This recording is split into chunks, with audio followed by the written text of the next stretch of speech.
ఆంధ్రప్రదేశ్ రాజకీయాల్లో పవన్ కళ్యాణ్, నారా లోకేష్ మధ్య నాయకత్వ పోరు నడుస్తోందా? నారా లోకేష్ తో ఇబ్బందని పవన్ కళ్యాణ్ తెలంగాణకి వెళ్లాలనుకున్నారా?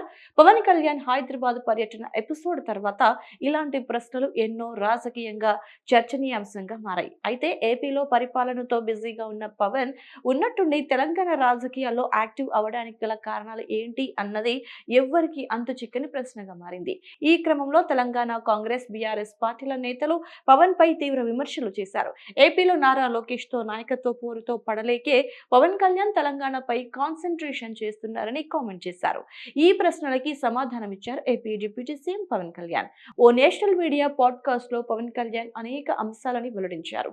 ఈ క్రమంలోనే ఏపీలో నారా లోకేష్ తో నాయకత్వ పోరు కారణంగానే తెలంగాణలో జనసేనను విస్తరించాలనుకుంటున్నారా అని యాంకర్ అడిగిన ప్రశ్నకి పవన్ కళ్యాణ్ బదులిచ్చారు. ఏపీలో నారా లోకేష్ తో ఇబ్బందుల వల్లే తెలంగాణలో పార్టీ విస్తరణకి నిర్ణయించుకున్నారా అని సదరు జర్నలిస్ట్ పవన్ కళ్యాణ్ ని ప్రశ్నించారు. దీనికి పవన్ సమాధానమిస్తూ తాను తెలంగాణలో ఎలాంటి పదవులు ఆశించడం లేదన్నారు. తనకు లోకేష్ తో ఎలాంటి ఇబ్బంది లేదని, అలాంటి ఆలోచనలు కూడా ఎప్పుడు రాలేదు అని చెప్పుకొచ్చారు.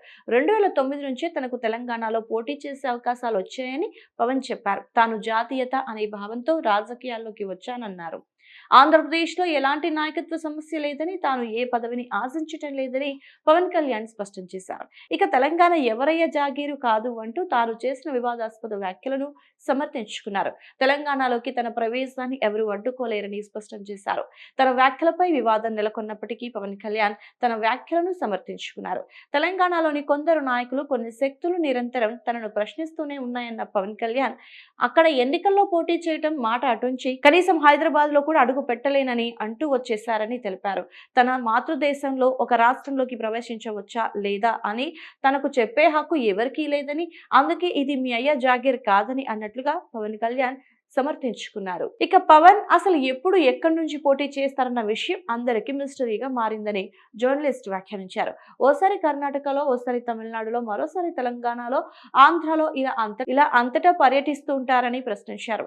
దీనికి పవన్ సమాధానంగా తనకు అంతటా అభిమానులు ఉన్నారని, ప్రజలు తనను నాయకుడిగా కోరుకుంటున్నారని, పవన్ తమ సమస్యలపై మాట్లాడాలని ఆశిస్తున్నారని చెప్పారు.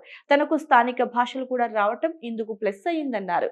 ఇక తాను బీజేపీ అజెండాను ముందుకు తీసుకెళ్తున్నానన్న విమర్శలపైన పవన్ స్పందించారు. తన అభిప్రాయాలు జాతీయవాదంతో రూపుదిద్దుకున్నాయని వెల్లడించారు. అలాగే దక్షిణాది, ఉత్తరాది భావన సరికాదని సూచించారు. ఇది పెరిగితే దేశానికి ప్రమాదకరమని పవన్ కళ్యాణ్ అభిప్రాయపడ్డారు. ఇదే పాడ్కాస్ట్ లో తనకు పవన్ కళ్యాణ్ పేరు ఎలా వచ్చిందో కూడా చెప్పుకొచ్చారు. చిన్నప్పుడు తన పేరు కళ్యాణ్ కుమార్ అని, కాలక్రమేణా ఇది పవన్ కళ్యాణ్ గా స్థిరపడిందన్నారు.